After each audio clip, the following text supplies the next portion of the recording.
Assalamualaikum warahmatullahi wabarakatuh.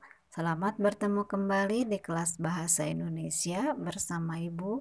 Semoga kalian tetap sehat dan semangat selalu.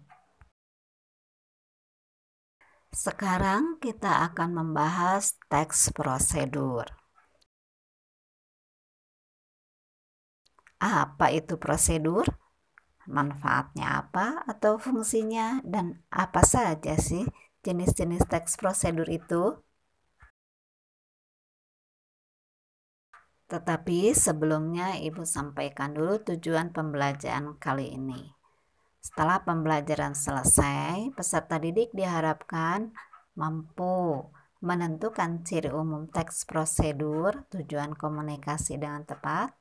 Kedua, menentukan ragam atau jenis teks prosedur dengan tepat. Dan yang ketiga, dapat menyimpulkan isi teks prosedur dengan tepat. Yang akan kita bahas dalam teks prosedur kali ini yaitu membahas pengertiannya, tujuan, fungsi sosial, dan jenis teks prosedur. Pernahkah kita membuat sesuatu atau melihat orang membuat sesuatu? Bagaimana caranya? Nah, itu dibahas di dalam teks prosedur. Apa itu teks prosedur? Teks prosedur adalah teks yang memaparkan penjelasan mengenai tata cara membuat atau melakukan sesuatu.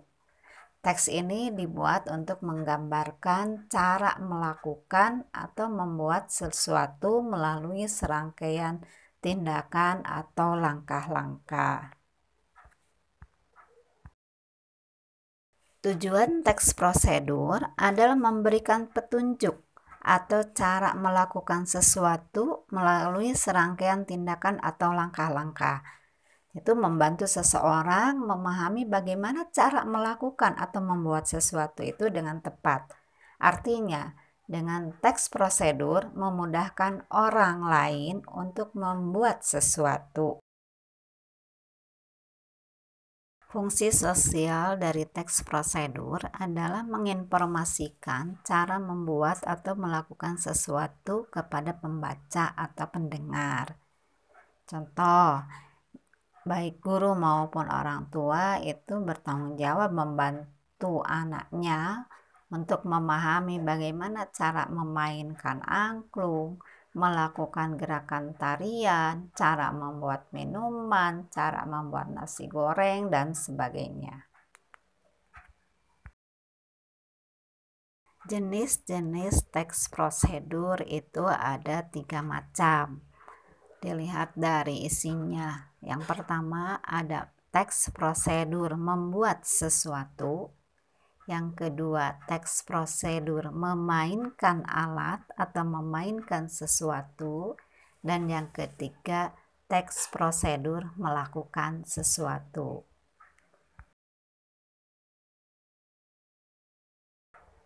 Contohnya teks prosedur membuat sesuatu, misalnya membuat layang-layang, membuat nasi goreng, membuat telur ceplok, dan sebagainya.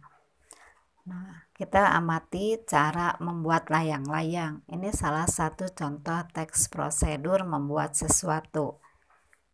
Pada teks ini diperlukan adanya pengantar, ada bagian pendahuluan, adanya bahan dan alat, dan cara membuatnya. Itu cara membuat sesuatu. Contoh yang kedua yaitu teks prosedur cara melakukan sesuatu. Nah, misalnya prosedur membuka rekening di bank. Di sini dipaparkan langkah-langkah yang harus dilakukan untuk membuat rekening. Jadi tidak ada bahan dan tidak ada alat di dalam teks prosedur untuk melakukan sesuatu. Contoh yang ketiga yaitu contoh teks prosedur memainkan alat atau memainkan sesuatu. Misalnya cara memainkan suling, cara memainkan gitar, cara memainkan angklung. Nah, di sana dipaparkan langkah-langkah bagaimana cara memainkan alat tersebut. Berikutnya akan kita bahas ciri-ciri teks prosedur yang membedakan dengan teks-teks lainnya. Di antaranya, ciri teks prosedur yaitu berisi langkah-langkah kegiatan yang dapat berupa poin-poin atau dalam bentuk paragraf. Teks prosedur secara umum berbentuk poin-poin atau diberi nomor yang berisikan langkah-langkah kegiatan. Setiap poin terkait dan menunjukkan urutan langkah yang harus dilakukan. Namun, ada pula teks prosedur yang berbentuk paragraf dan tidak menggunakan angka sebagai urutan, tetapi menggunakan konjungsi temporal. Ciri yang kedua yaitu menggunakan kalimat perintah, kalimat saran, atau juga kalimat larangan. Kalimat perintah yaitu kalimat yang mengandung makna menyuruh atau memerintah seseorang untuk melakukan sesuatu. Biasanya kalimat perintah ini berpola PS atau terbalik, ya, inversi, predikat dulu baru subjek. Misalnya, campurkan air jeruk nipis. Tuh, jadi predikatnya dulu baru subjek.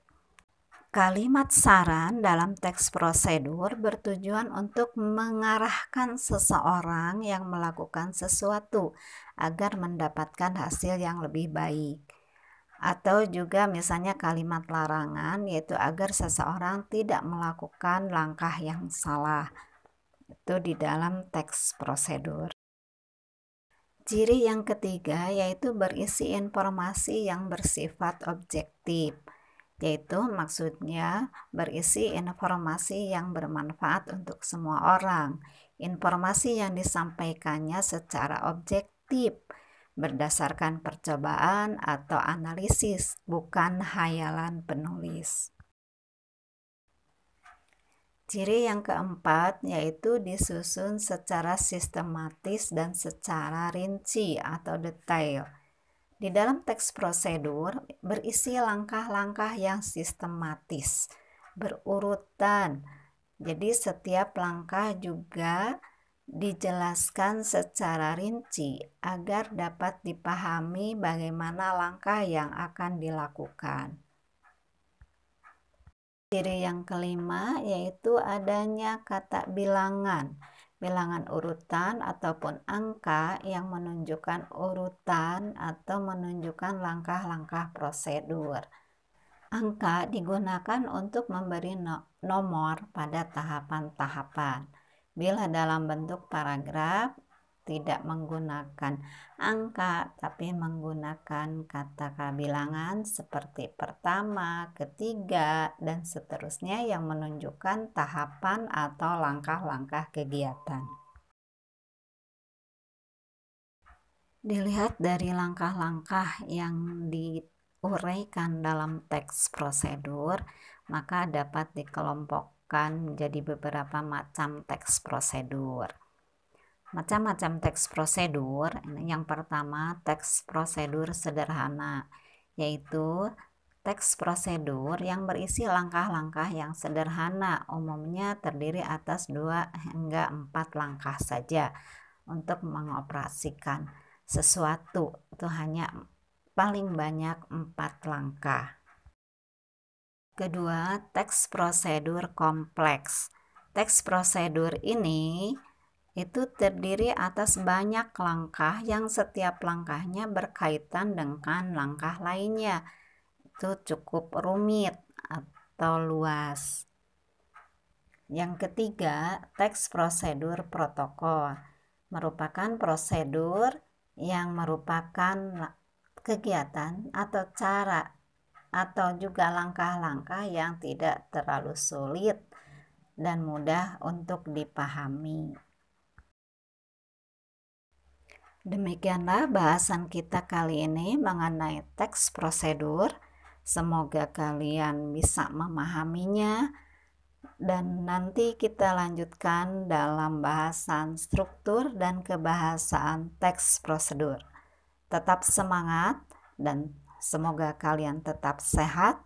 Wassalamualaikum warahmatullahi wabarakatuh.